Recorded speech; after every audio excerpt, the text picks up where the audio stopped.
Olá, hoje é dia de mais uma conversa de fato. O estúdio móvel do Fato Online está parado aqui em frente ao Congresso Nacional. E aqui dentro do estúdio com a gente, o presidente do Instituto Data Popular, Renato Meirelles. Obrigada, Renato, por ter aceitado o nosso convite. Renato é especializado em pesquisar o comportamento e os hábitos de consumo da classe média. Participa comigo desta entrevista a subeditora de Economia, Regina Pires. Renato, vamos começar acertando as coisas. O que é a classe média, afinal? Classe média tem dois conceitos. Tem um conceito sociológico, mais baseado em capital cultural, escolaridade, na história de vida de cada pessoa, que é muito bacana, em especial para a sociologia. E você tem um outro conceito que é de classe econômica, que tem a ver com renda. Então, classe média é quem tem, na prática, a média da renda dos brasileiros. A nova classe média é a classe C, ou aqueles mais de 40 milhões de pessoas que se somaram aos milhões de brasileiros que já faziam parte dessas famílias que têm uma renda per capita aí de pouco mais de 350 a pouco mais de R$ 1.500 por pessoa da família. Mas esse conceito não foi um pouco atropelado pela ascensão social, pela ascensão à sociedade de consumo de uma parcela da população que estava alijada, não consumia antes, nos últimos anos? Na verdade, é formada basicamente pelo aumento do mercado formal de trabalho que aconteceu no Brasil nos últimos tempos. As pessoas falam, não, é uma classe média inflada pelo consumo. Não, o consumo é consequência de um aumento da renda que aconteceu graças principalmente à geração de emprego formal do Brasil. Esses brasileiros, ao ter emprego formal, passaram a ter acesso a um universo de consumo que até pouco tempo atrás era exclusivo da elite. Era exclusivo da classe A e B no Brasil. Esse número de crescimento de 70% da renda em 10 anos está baseado em ganho de salário? São 71% de crescimento de ganho real na última década, né?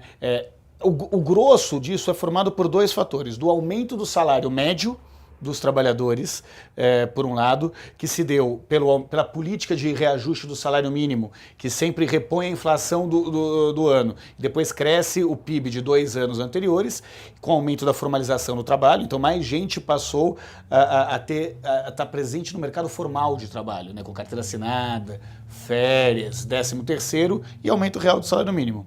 E por um outro lado, com mais gente da família que passou a trabalhar.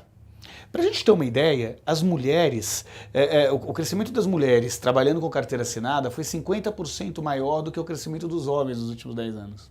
Aumento da renda da mulher. O aumento da renda das mulheres que passaram a trabalhar e que, portanto, passaram a contribuir com a renda da família, coisa que não existia nessa mesma proporção há 10 anos atrás. Na prática, o que é isso? Por exemplo, enquanto que na classe A, de cada R$100, só R$25 vem do trabalho da mulher, na classe C, de cada R$100, R$43 vem do trabalho da mulher.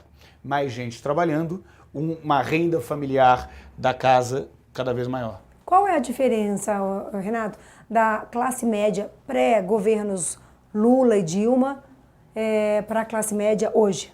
Na história da formação da classe média, alguns marcos. O primeiro marco não foi o governo Lula.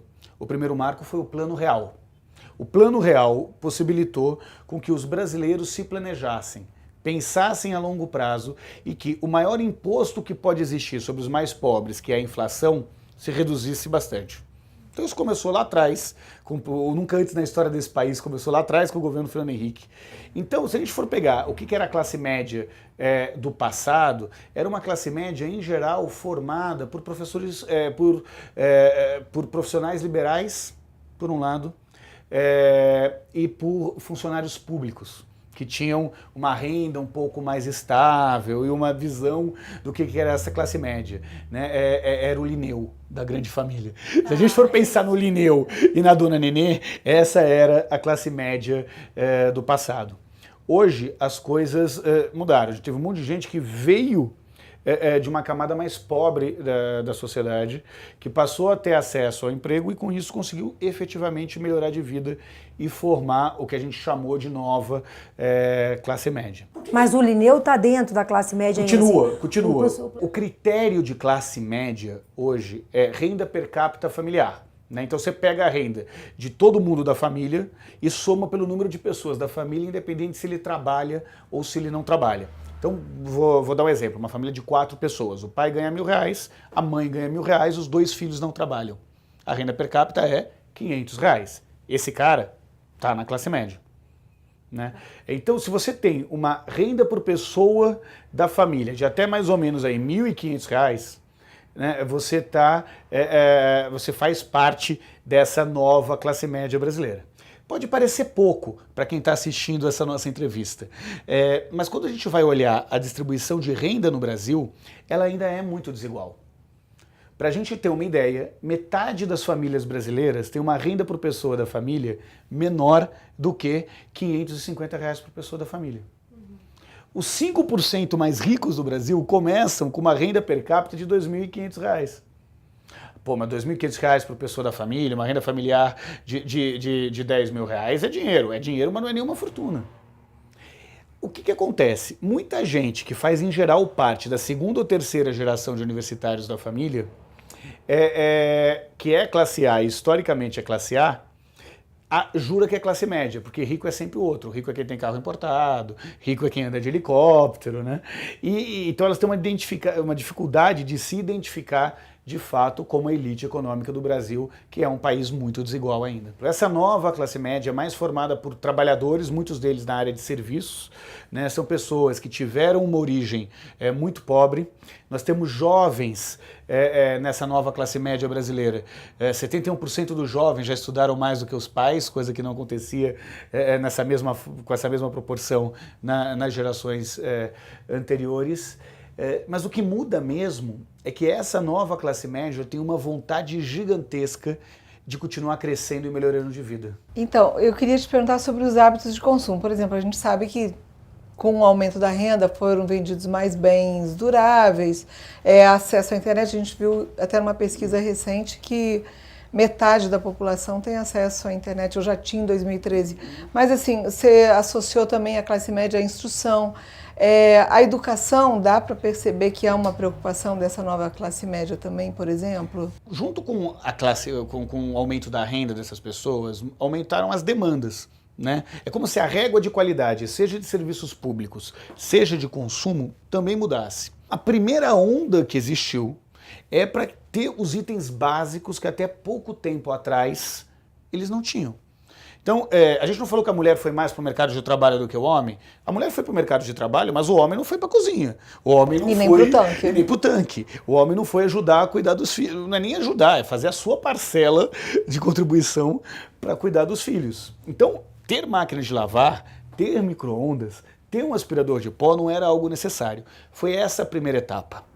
E hoje, o que é a classe média? Sem dúvida nenhuma, o grande sonho delas é formar o primeiro universitário da família.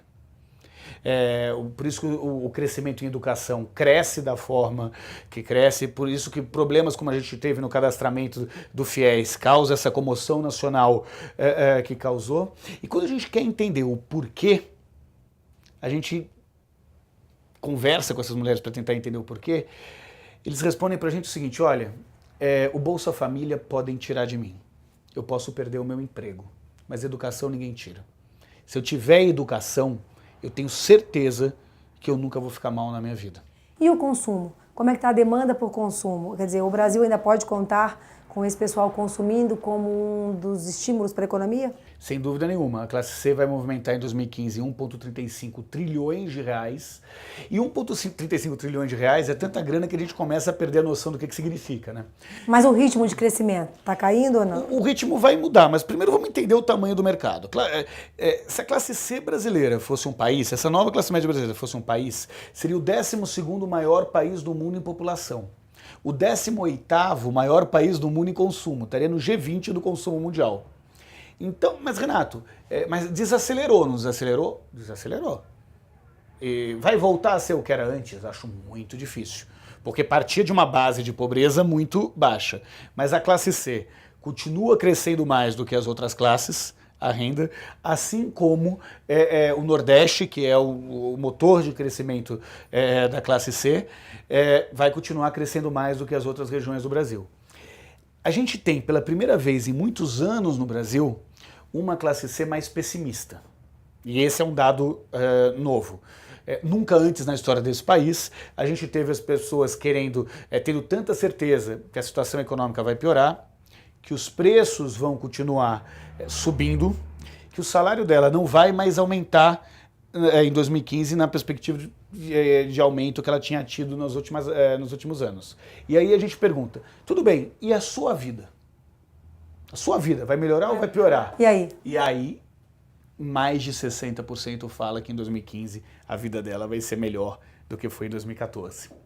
E você pergunta, como assim? O Brasil...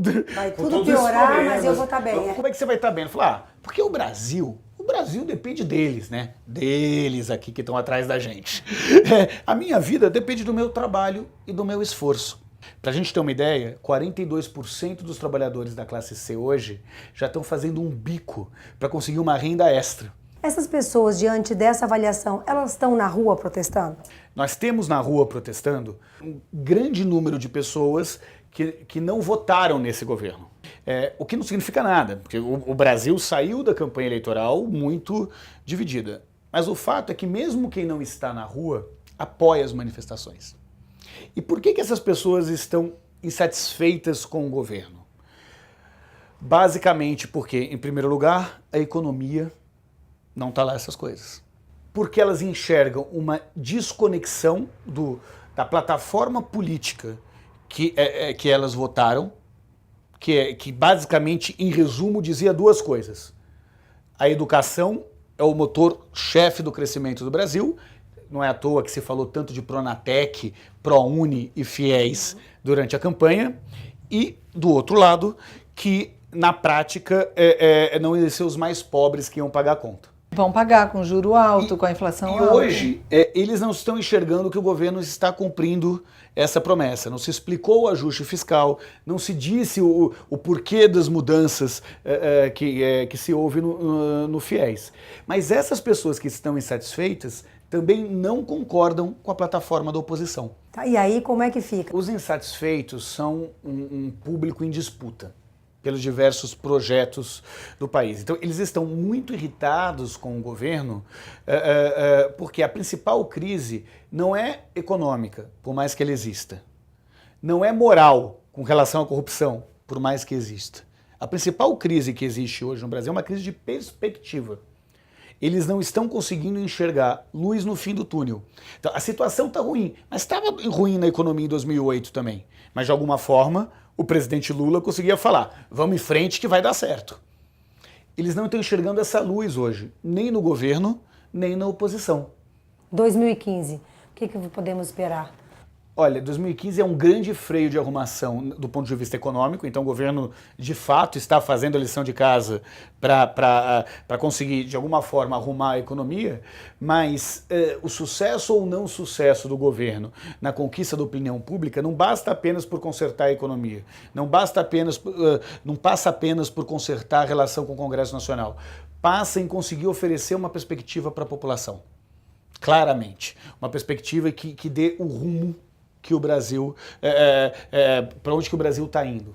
E traduzir isso para as pessoas também. E traduzir isso de uma forma em que efetivamente as pessoas entendam isso. Tem um exemplo muito claro. Mudou a pontuação para o FIES, por exemplo. Né? Você passou a precisar de 450 pontos no Enem para ser elegível ao FIES. Como é que o governo apresentou isso? Estamos cortando os gastos das bolsas. Mas existe um outro fato.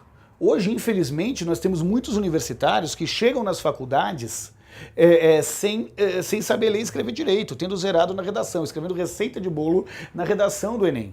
Nós tínhamos universidades particulares que cobravam mais do governo do que num aluno unitário. Ou seja, o governo que compra no atacado, que deveria, portanto, pagar mais barato, está pagando mais caro do que o aluno. Porque as universidades transformaram o FIES, que era uma ideia fantástica, num programa para sustentá-las e não para promover o acesso ao ensino superior dos alunos. Então, nada mais natural que os alunos que tiverem as melhores notas e não tiverem condições de pagar, sejam quem de fato é elegível para o FIES. Ao invés de mostrar isso para a sociedade, eles preferiram falar que era algo feito para o ajuste econômico. E aí cria essa contradição entre o discurso do processo eleitoral e o dia a dia desses brasileiros. Gente, o papo tá bom, mas nosso tempo esgotou. Então, Renato, eu quero te agradecer muitíssimo a participação.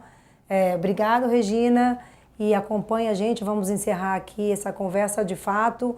E quem quiser acompanhar um pouco mais do trabalho do Renato, Renato vai ser um dos colaboradores do Fato Online, só acompanhar a gente. Obrigada.